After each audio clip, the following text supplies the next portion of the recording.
Hello students, welcome back to हमारे YouTube channel frequency classes IIT JEE and NEET. तो आज जो हम डिस्कस करने वाले हैं वो है टाइप्स ऑफ रिलेशन। उसके बारे में डिस्कस करने वाले हैं कि टाइप्स ऑफ रिलेशन, कितने टाइप्स के रिलेशन होते हैं उसके बारे में डिस्कस करेंगे। तो जो फर्स्ट वन हमारा टाइप का रिलेशन है that is reflexive relation. First one is reflexive relation. तो रिफ्लेक्सिव रिलेशन क्या होता है इसके बारे में डिस्कस करते हैं।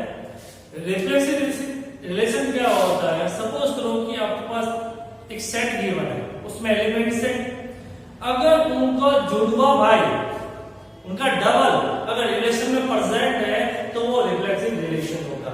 कैसे देखो, अगर कोई भी एलिमेंट है, सपोज करो कि स्मॉल ए है, ठीक है, वो प्रेजेंट है ऑन कैपिटल ए सेट, ठीक है, तो सेट ए है कैपिटल ए, उसके अंदर स्मॉल ए एलिमेंट वो है वो प्रेजेंट है, तो ऐसा होना चाहिए कि उनका जुड़वा भाई भी रिलेशन के अंदर प्रेजेंट होना, तभी वो रिफ्लेक्सिव रिलेशन होगा। अगर कोई एलिमेंट है वो सेट में प्रेजेंट है, उनका जुड़वा भाई भी, मतलब दोनों ट्विंस अगर रिलेशन में प्रेजेंट है तो वो रिलेशन आपका रिफ्लेक्सिव रिलेशन हो जाएगा। फॉर एग्जांपल, जैसे मैं बात करूं कि सेट ए है मेरे पास, दैट इज 1 2 3, ठीक है, और मैं आपको कह रहा हूं कि सर रिलेशन है मेरे पास, दैट इज 1 1 2 2 3 3, ठीक है, और 3 1 2 1, इस टाइप से मेरे पास रिलेशन, ठीक है। अब मैं ध्यान से देख रहा हूं, हम देख रहे हैं ध्यान से कि सर सेट में 1 है तो उनका जुड़वा भाई मतलब 1 1 वो प्रेजेंट है, हां सर है। 2 का जुड़वा भाई 2 2 प्रेजेंट है, बिल्कुल है सर। 3 का जुड़वा भाई 3 3 प्रेजेंट है सर। प्रेजेंट है हमारे पास जितने भी हमारे पास एलिमेंट है सेट ए के अंदर, उनके जुड़वा भाई प्रेजेंट है किसमें, रिलेशन के अंदर। इसका मतलब ये रिलेशन रिफ्लेक्सिव रिलेशन होगा। बात समझ आई? लेकिन इसी को देखो, अगर हम इस टाइप से राइट करें, हमारा रिलेशन है लिखा हुआ है 1 1 2 1 2 2 3 1 3 2, इस टाइप से रिलेशन लिखा हुआ है। अब मैं आपसे पूछूंगा यार रिफ्लेक्सिव रिलेशन है या नहीं। अब तुम ध्यान से देखो, सर 1 1 का जुड़वा भाई है, सर 2 2 का वो भी प्रेजेंट है, बट 3 का ट्विंस इसके अंदर प्रेजेंट नहीं है, राइट ना। 3 3 हमारे पास इसके अंदर प्रेजेंट नहीं है, इसका मतलब है रिफ्लेक्सिव रिलेशन नहीं हो सकता। बात समझ में आ रही है आपको? इसका मतलब है कि कोई एलिमेंट सेट ए के अंदर प्रेजेंट है तो उनका जुड़वा भाई भी रिलेशन में प्रेजेंट होना चाहिए, तभी वो रिफ्लेक्सिव रिलेशन होगा। आई होप कि आपको क्लियर हो गया होगा, ठीक है। तो नेक्स्ट जो हमारा सेकंड जो रिलेशन होता है दैट इज सिमेट्रिक रिलेशन। इसमें एक चीज ध्यान रखना, रिफ्लेक्सिव रिलेशन जो मैंने चीज बताई उसमें एक चीज ध्यान रखना, जितने भी सेट में जितने भी एलिमेंट्स है ना, उन सब का जुड़वा भाई या ट्विंस या डबल प्रेजेंट होना चाहिए रिलेशन में। अगर एक भी छूट गया तो हम कह सकते हैं सर वो रिफ्लेक्सिव रिलेशन नहीं होगा। क्लियर है? जितने भी एलिमेंट्स है उनका जुड़वा भाई प्रेजेंट होना चाहिए रिलेशन में। क्लियर है? नेक्स्ट और सेकंड वन जो चीज है that is symmetric relation. Symmetric relation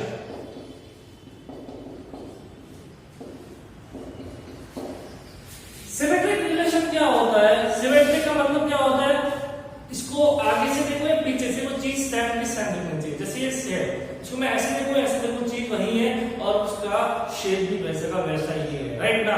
इसका मतलब बोर्ड को अगर देख रहा मैं इधर से देखूंगा बोर्ड को तो भी वो वैसा ही दिखेगा, और मैं उधर से देखूंगा तो भी बोर्ड वैसा का वैसा। इसका मतलब बोर्ड जो है वो कैसा हो गया, मेरा सिमेट्रिक हो गया, राइट ना।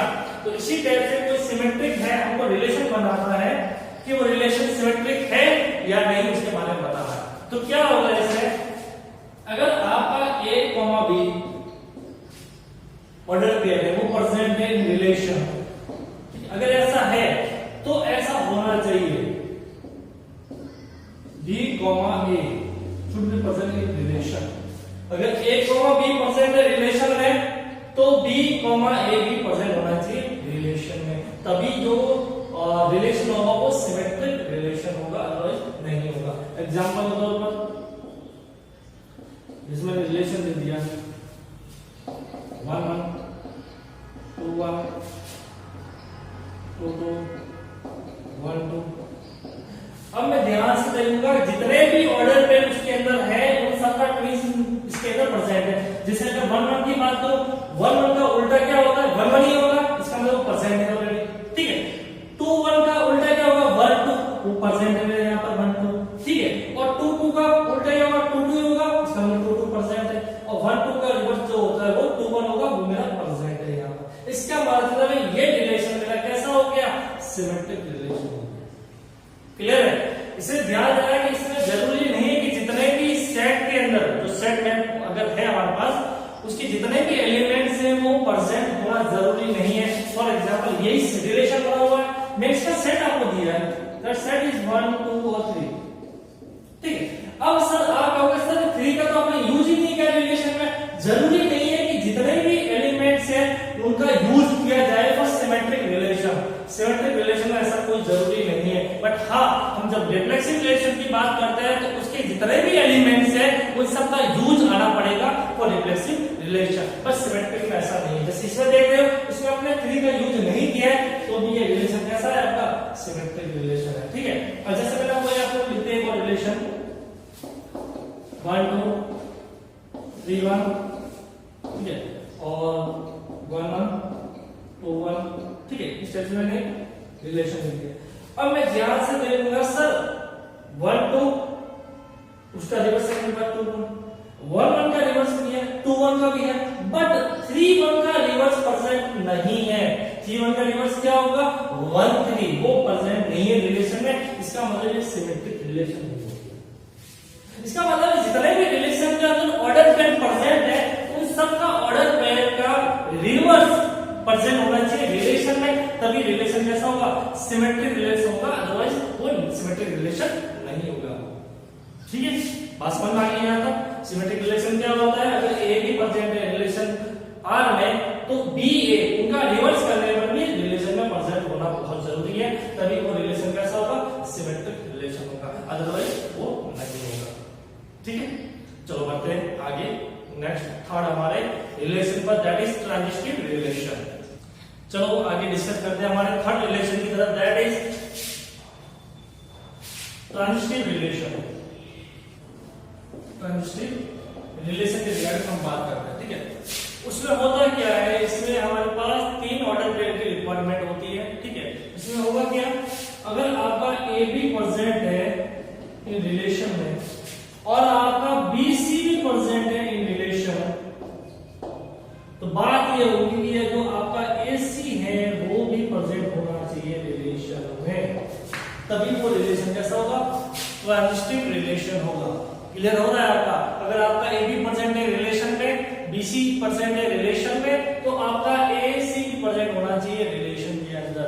ये वैसी बात होगी अगर 3 ब्रदर है, A B का ब्रदर है, B C का ब्रदर है, तो A B C का ब्रदर होगा, वही चीज अपने पास यहाँ पर भी आ जाती है, एक ट्रायंगल वाला रूप आ जाता है, वही आपका ट्रांजिटिव रिलेशन होता है। इसमें भी देखो, अगर मैं रिलेशन हमको दो, दैट इज 1 1, ठीक है, 1 3 2 2 3 3 और 3 2 1 2 एंड 4 4। अगर ध्यान से देखोगे जितने भी हम इसका करें, जितने कोई से भी एलिमेंट को उठा ले, जैसे मैंने 1 1 को ले लिया, ऑर्डर पेयर को ले लिया, ठीक है, इसमें 1 1 को लिया, इसी टाइप से मैं 1 3 को, तो अगर इन दोनों को देखूंगा तो चीज वही होगी ना। यहाँ ध्यान देने की बात है कि बी भी सेट होना चाहिए यहाँ पर। अगर बी भी सेट नहीं है इसका मतलब नहीं हो सकता। जैसे इसका फर्स्ट सेकंड एलिमेंट 1 है, इसका फर्स्ट एलिमेंट 1 है, तो इसका मतलब हम इनका यूज कर सकते हैं। अगर ध्यान से देखोगे तो इसका थर्ड एलिमेंट जो ऑर्डर पेयर बनेगा वो 1 3 बनेगा, जो प्रेजेंट है रिलेशन के अंदर।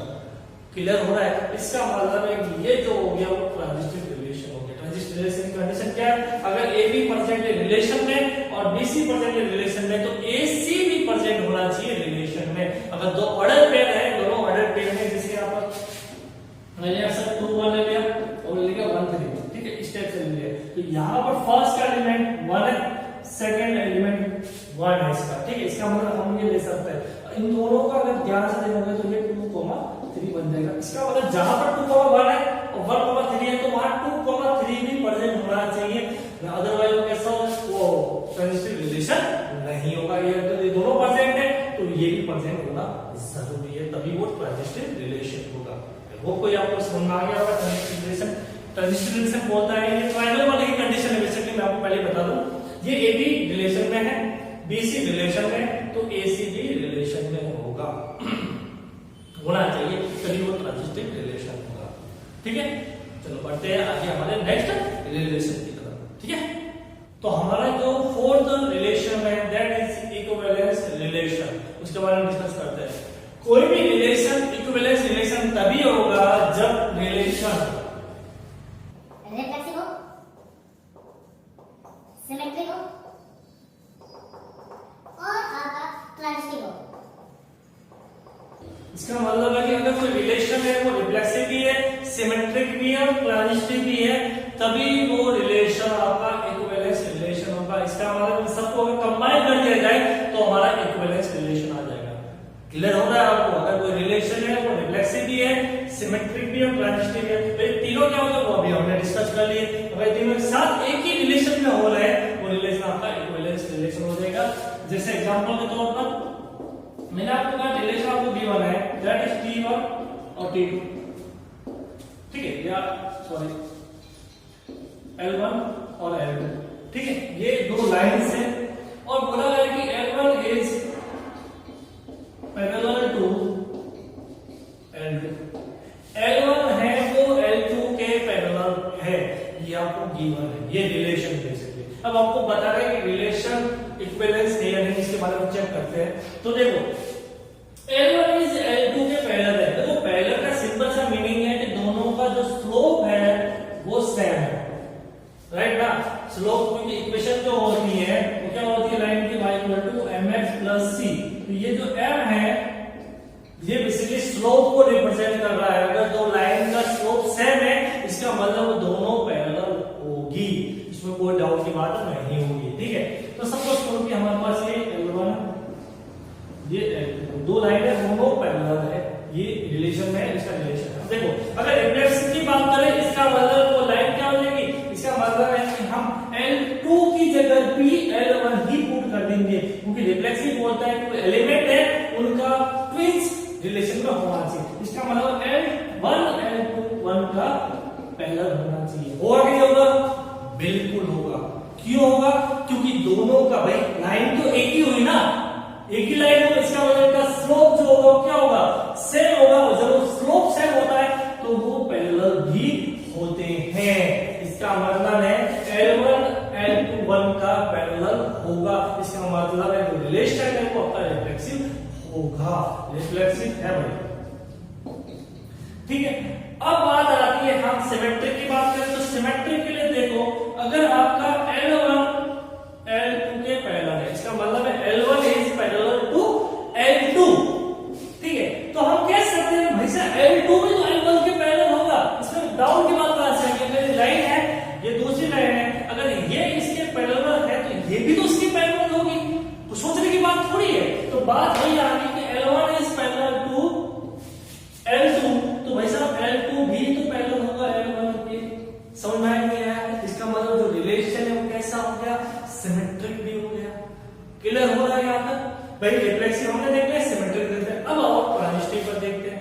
भाई साहब इसका मतलब है कि L1 L2 का पैरेलल है, ये गिवन है, और मैंने सपोज कर लिया कि L2 L3 का पैरेलल है, तो L3 हमने तीसरा लाइन सपोज किया वो पैरेलल हो गया, L1 L2 का पैरेलल है, L2 L3 का पैरेलल है। तो भाई साहब मुझे बताओ अगर एक ही लाइन दोनों लाइन के पैरेलल होगी, तो L2 है L1 के पैरेलल है, L2 L3 के पैरेलल है, इसका मतलब है L1 L3 के भी तो पैरेलल होगा, यस और नो, राइट ना। L1 L2 के पैरेलल है, L2 L3 के, L1 L3 के पैरेलल होगा, उसमें कोई डाउट की बात नहीं होगा। इसका मतलब जो रिलेशन है वो आपका ट्रांजिस्टिव भी है। इसका मतलब यहाँ पे ये रिलेशन जो है वो रिफ्लेक्सिव भी हो गया, सिमेट्रिक भी हो गया, ट्रांजिस्टिव भी हो गया। इसका मतलब ये रिलेशन कैसा हो गया, इक्विवेलेंस रिलेशन हो गया। इसका मतलब कोई रिलेशन है अगर वो रिफ्लेक्सिव भी है, सिमेट्रिक भी है, ट्रांजिस्टिव भी है, तो वो रिलेशन को हम इक्विवेलेंस रिलेशन कहेंगे। बात समझ में आ रही है? बहुत इजी है, बहुत बहुत सिंपल सा है, कोई भी आपको डाउट नहीं होना चाहिए इसमें। बात क्लियर हो रही है आपको? ठीक है, तो ये जो हमारा टॉपिक आज हमने डिस्कस किया है वो है टाइप्स ऑफ रिलेशन। इसके अंदर हमने 4 टाइप के रिलेशन के बारे में डिस्कस किया। First one reflexive, that symmetric, transitive, और हम फोर्थ वन इक्विवेलेंस रिलेशन के बारे में डिस्कस किया। आई होप कि आपको ये टाइप्स ऑफ रिलेशन समझ में आया होगा। आगे हम जो नेक्स्ट वीडियो में डिस्कस करने वाले हैं वो है फंक्शन, उसके टाइप्स, उसके रिगार्डिंग हम बात करेंगे। तो मिलते हैं नेक्स्ट वीडियो में, तब तक के गुड बाय।